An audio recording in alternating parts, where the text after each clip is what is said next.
ঈমানের পথে অবিচল থেকে আমার মরণ যেন হয়।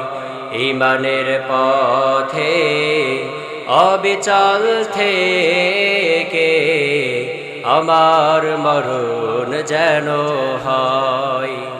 তোমারে কাছে বিনতি আমার,